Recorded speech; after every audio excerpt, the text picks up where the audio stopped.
조갑제TV 시청자 여러분 안녕하십니까. 2024년 10월 6일 오후 4시 30분입니다.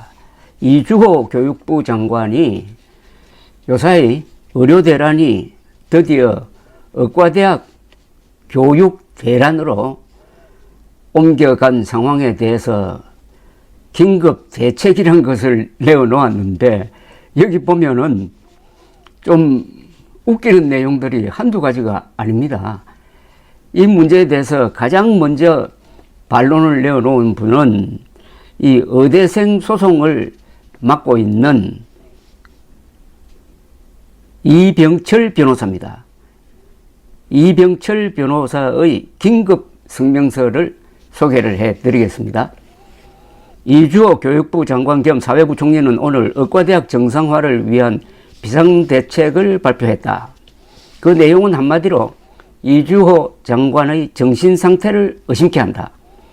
의과대학을 6년제에서 5년제로 변경하겠다. 내년도 신입생에게 우선 수업권을 주겠다.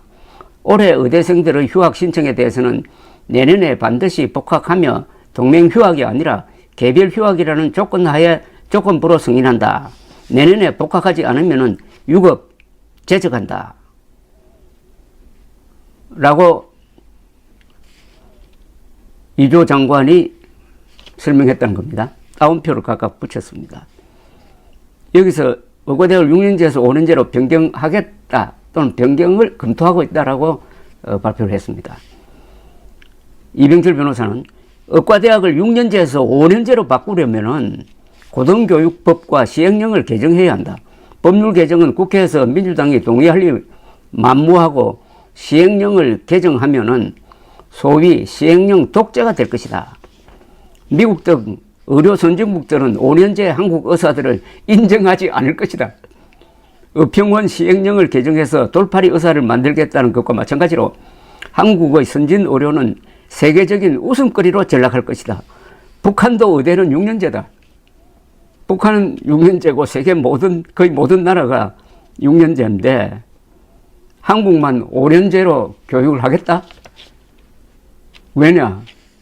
윤석열 대통령이 아무 근거 없이 밀어붙인 2,000명 의대 정원이 드디어 병원 대란을 넘어서 이제 의과대학 교육 마비로 가고, 그 다음에는 이 두뇌 유출, 근보재정 파탄 쪽으로 진행되는 과정에 있는데, 지금 당장 아주 불길이 붙은 게 의과대학이고, 의과대학 재학생 거의 전부 다인 18,000명이 지금 수업을 거부하고 있는 이런 상황에서 이것저것 내지른다는 게 드디어 극단적인 6년제를 5년제로 줄이는 것을 검토하겠다는 이 경천동지의 발표를 오늘 했으니까 이병철 변호사가 보기에는 이주호 장관의 정신상태가 의심스럽다는 겁니다.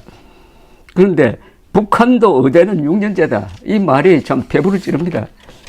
이병철 변호사는 이어서 내년도 신입생들에겐 우선 수업권을 주고 말 안 듣는 올해 휴학생들에게는 불이익을 주겠다는 발상 자체가 너무나 웃긴다. 헌법상 평등원칙 위반이라는 가르침을 주려고 해도 참 입이 아프다. 동네 양아치들도 이런 짓을 하지 않는다. 지금 의대생들은 동맹휴학이 아니라 개별적으로 이심전심으로 휴학계를 제출했다. 전공의들이 집단 사직이 아니라 이심전심으로 개별적으로 사직계를 제출한 것과 마찬가지다. 의대생들의 휴학과 전공의들의 사직은 윤석열 정부의 헌법 파괴 행위에 대한 저항권 행사라는 점에서도 정당 행위이다. 지금 이 정부, 특히 교육부는 동맹휴학을 했다고 계속 우기고 있습니다.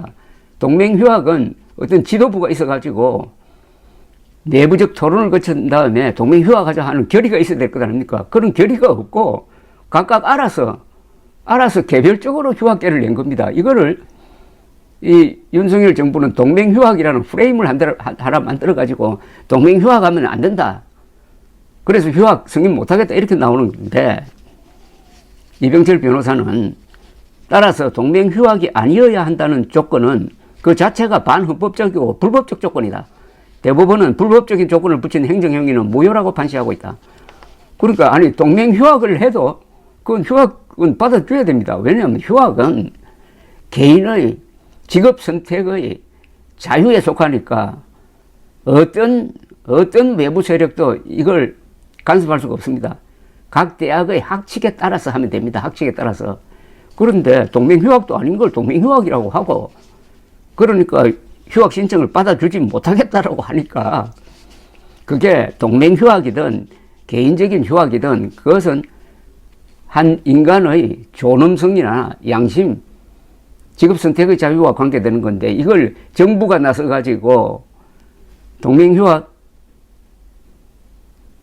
인정해주지 말라고 하는 것 자체가 이게 헌법 위반입니다. 그런데 공무원들이 헌법 위반하면 탄핵되는 거죠. 이병철 변호사는 윤석열 정권의 마지막에 다가옴을 느낀다. 이주호 장관의 오늘 발표는 정권 말기적 정상이요, 단말마적 발악이요, 히스테리성 발작이다. 한국의 의료를 위해 일어선 의대생들에게 말 같지도 않은 훈계를 늘어놓기 전에 이주호 장관은 자기 객관화부터 해보라. 윤석열 정권은 정치학적 분석보다 정신의학적 분석이 필요하다. 이주호 장관 같은 자들에 대한 사법 처리와 윤석열 정권에 대한 탄핵은 역사적 필연으로 다가오고 있다. 이 변호사니까 이주호 장관이 하고 있는 일련의 조치가 이게 헌법과 법률에 위반된다는 겁니다. 위반되면은 탄핵시키든지 그 다음에 그게 죄질이 심할 때는 형사처벌을 해야 되죠. 오늘 제가 잘 아는 아주 유명한 사회부장 출신이 이주호 장관의 오늘 비상대책 발표를 듣고 문자를 하나 보냈습니다. 뭐라고 했느냐. 의대 정원보다는 감옥 정설이 필요하겠다. 의대 정원보다는 감옥 정설이 필요하겠다. 윤석열 대통령의 권력을 믿고 윤석열 대통령이 지시한 내용이 헌법과 법률과 사실에 위반되는데도 불구하고 이주호처럼 이렇게 무리하게 그것을 집행하다가는 감옥 가는 사람들이 많이 생기겠다는 뜻입니다. 감옥 가는. 그때 힘 빠진 윤석열 대통령이 이주호를 구해줄까요? 정권 말기적 정상이라는 이 이병철 변호사의 말에 저도 동의를 합니다. 정권이 말기에 가면은 이 제정신을 차리지 못하고 이상한 행동을 막 합니다. 어떻게 공무원이라는 사람이 의과대학 6년제 의과대학을 5년제로 바꾸는 걸 검토하겠다든지, 내년에는 수업 받을 사람이 많으니까 신입생들에게 우선 수업권을 주겠다. 그러니까 내년 의과대학 수업은 제대로 안 된다는 이야기 아닙니까? 지금 정부가 꾀하는 대로 된다 하더라도 내년에 7,500명이 수업을 받아야 되는데 현재는 3,000명이 받도록 되어 있습니다. 그런데 지금 몇 달 남지 않았는데 어떻게 정상 수업이 되겠습니까? 그러니까 그것은 윤석열 대통령의 무지막지한 주술과도 같은 2,000명 밀어붙이기가 2,000명 밀어붙이기가 의료 대란에 이어서 의대 교육 대란으로 가고 있다는 것을 스스로 고백한 것 아닙니까? 신입생들에게 우선 수업권을 주겠다. 이걸 대책이라고 발표했다는 것 자체가 정신 상태 그리고 정치학적 분석보다 정신의학적 분석이 필요하다. 정권 말기적 증상이고 단말마적 발악이고 히스테리스 발적이다. 탄핵은 역사적 필연이다. 이병철 변호사의 이 논평이 머지않아 사실로 될 것 같은 그런 어떤 느낌이 옵니다. 윤석열 대통령 그러나 유턴할 시간은 있습니다. 즉 내년도 2025학년도 신입생 정원 계획을 포기해야 됩니다.